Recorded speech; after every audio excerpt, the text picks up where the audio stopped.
I want to begin this story by saying I am a person who loves software and console stuff, and I always be a fan of them. The world of technology and gaming was always so fascinating to me, to the point where I dedicated myself into making software myself, having developed a few applications and also started repairing hardware issues, mostly on consoles, which is my specialty. However, one issue turns out to be the reason why, from now on, I see this work in a much more cautious way.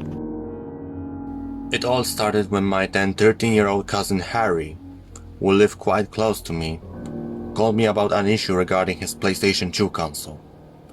Apparently, he had replugged it after some time of not using it. I remember it.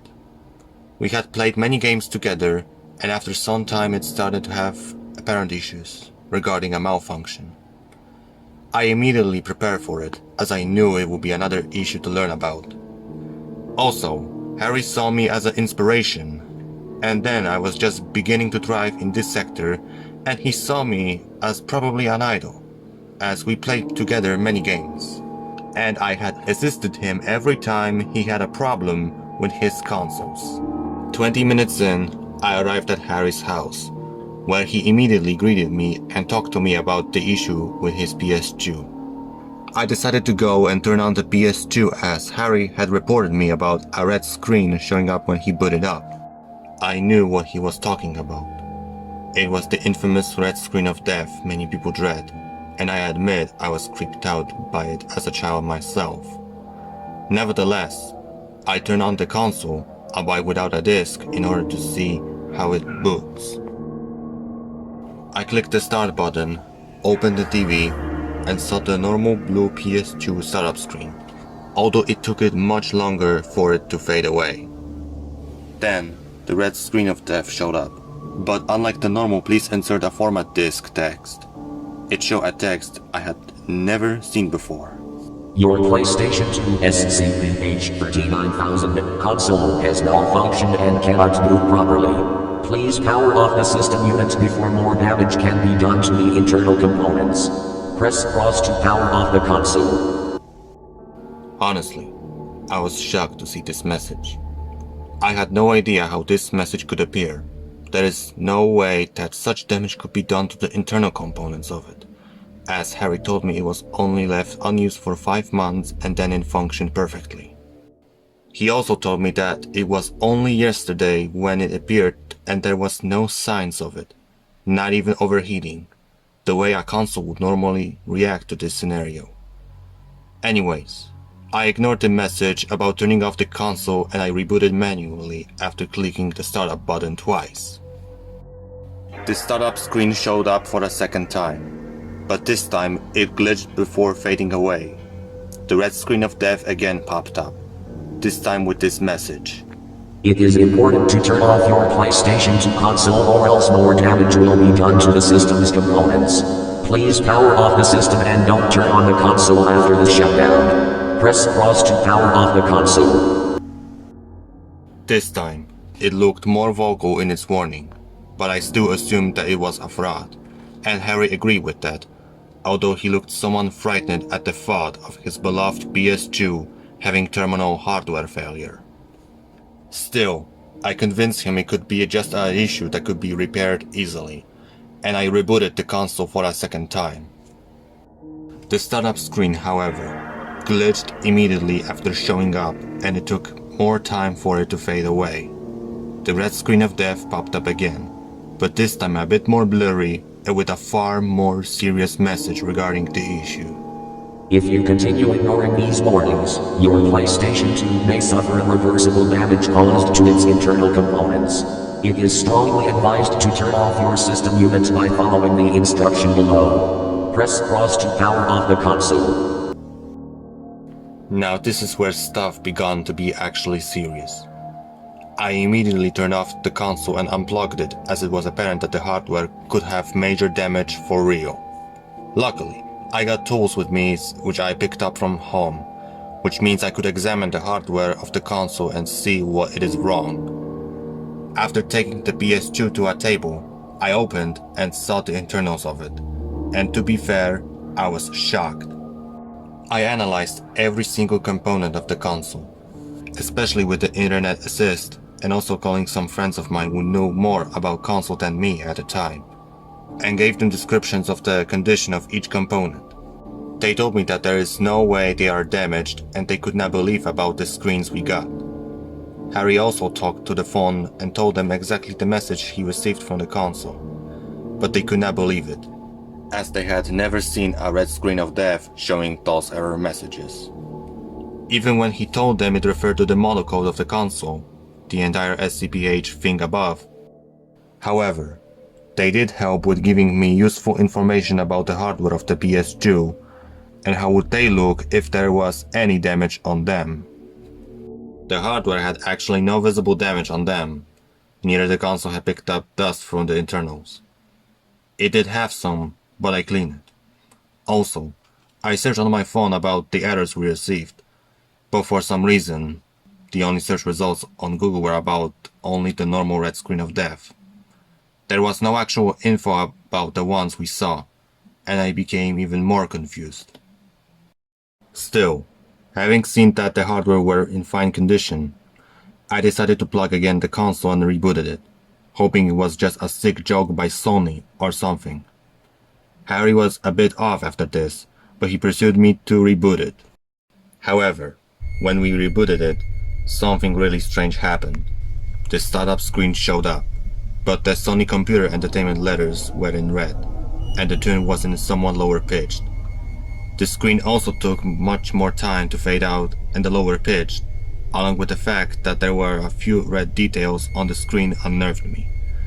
And Harry looked at me with a very worried look in his face.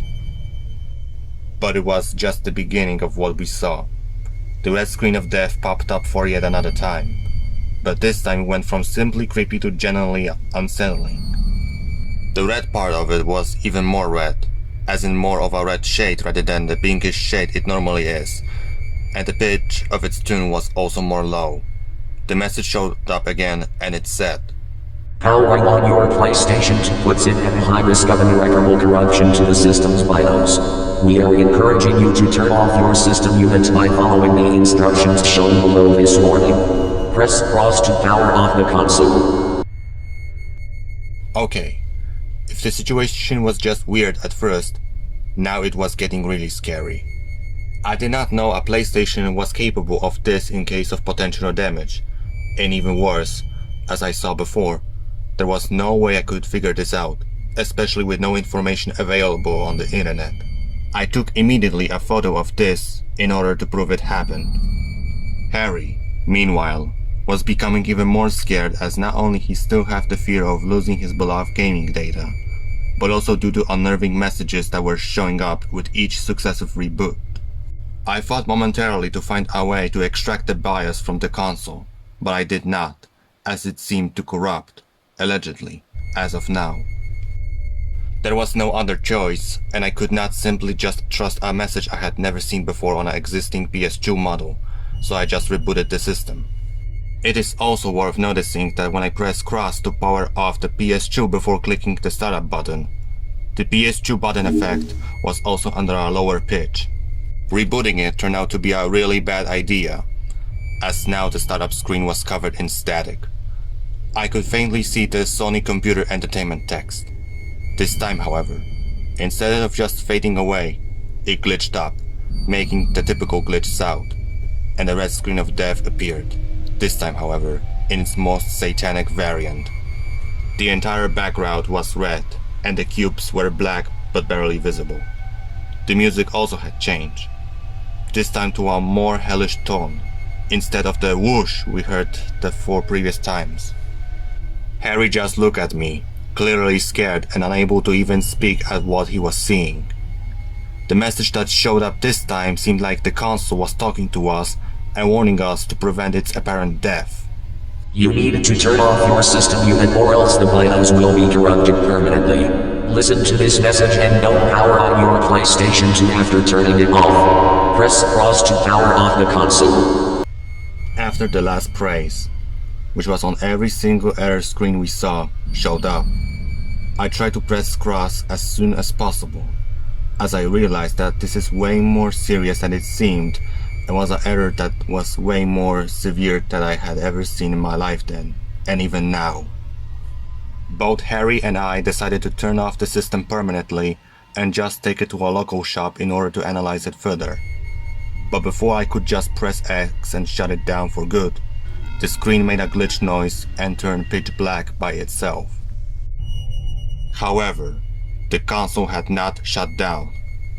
After waiting for a few seconds, staring at the black screen, both confused and scared of what we saw now, this message showed up, which actually gave us a small ray of hope that the PS2 would not die in its fullest and it could at least save some data. Your PlayStation 2's BIOS is corrupted and needs a restart. The only option to continue using your console is to enter into recovery mode. Just follow the instruction below. Press circle to enter into recovery mode. Recovery mode? I did not know it existed. It looked like it is the safe mode we seen in Windows operating computers and allows you to salvage data and fix issues within a damaged system. Harry was happy to see there could be a way out of this and not lose the entirety of his gaming memories and pursued me to enter the recovery mode. I was happy for this option to exist, even I had never heard it before, and without second thought pressed the circle on the controller. The recovery mode menu showed up with two options. Either enter inside it or quit it. I did not want to quit it, obviously, as the system would die instantly, so I just entered it. The screen showed up the message, entering recovery mode, please wait, alongside the blue circles that showed up on the menu when you don't insert a disk in and access your memory card data, and we just waited, hoping that it would potentially restore the console to at least a usable state. After approximately 8 seconds, the screen went again black, and we waited to see if any message would show up regarding any way to see how recovery mode worked. It was our last chance to save the console. We are hoping something positive would happen. Sadly, it did not happen. In fact, the opposite happened, and in a way that has scared both Harry and I for life. The screen popped up the message, fatal error, but the background was flashing between white and red with the letters remaining pitch black. Heavy static also accompanied the screen. But the scariest thing was the sound we heard. The volume felt like it was turned up to maximum by itself, and an extremely loud noise. Something between static, damaged software sound, and even human screams started to play. It was the scariest thing I had ever seen in my life. It felt like the console was outright screaming at us for its death, and to this day, I still hear the noise in my mind from time to time. Harry was scared to death and began screaming and crying at what he saw. I was unable to calm him down as the entire ordeal made me freeze like a statue at the mere sight of it. The screen flashed for like 8 to 10 seconds, but it felt like an eternity due to how frightening it was. After that, the screen went pitch black and the console started to beep. Despite me shaking like a fish out of its water due to what happened the second before, I just turned off the system for good, realizing it just died. Harry was still crying after seeing his favorite console both dying and emotionally traumatizing him. I tried to calm him down, despite me still being unable to recover from the ordeal, and we sat for some time saying nothing before I left the house and came back home. I was unable to sleep that night. I had a nightmare of the fatal error screen throwing the blood-curdling static scream sounds towards me again, and I had the same dream for several weeks, costing me valuable days of good sleeping, and while those nightmares were gone after some time, I still felt uneasy when seeing PlayStation 2 models ever again. Meanwhile, Harry decided to reluctantly throw away the PS2, deciding that he wanted to do nothing more with it as he was clearly scarred from the incident. And it actually took him even more time than me to fully recover from it. We never talked to anyone else about this, as nobody would believe us and think it was a hoax, which is what people thought when I posted the sole image I took on my phone on a forum the day after this. I did post the error message, but people replied citing that it was impossible that such an issue would show up and that the PS2 would simply not boot up if it had got a fatal BIOS error. To sum it up, I never talked about this kill screen as it turned out to be ever again to anyone, especially Harry, who still flinches every time he gets anything to remind him this in his mind.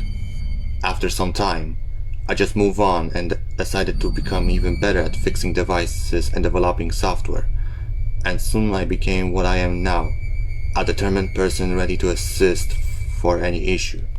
However, about this kill screen, there is still a question I have yet to find an answer for, even with my more advanced hardware and software knowledge. What caused this issue?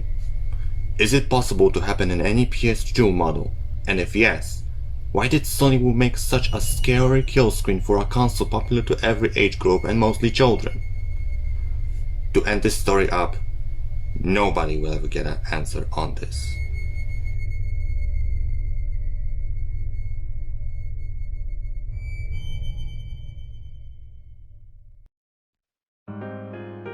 Hello everyone, it's Generator Narukami here. And I wanted to say that I want to appreciate and thank everyone for tuning into this video. And I also thank everyone who supports this video by giving likes and stuff. And if you really enjoyed this video, make sure to leave a like, comment, and subscribe and ring the bell for the notification for the latest videos, and stay tuned for the latest videos.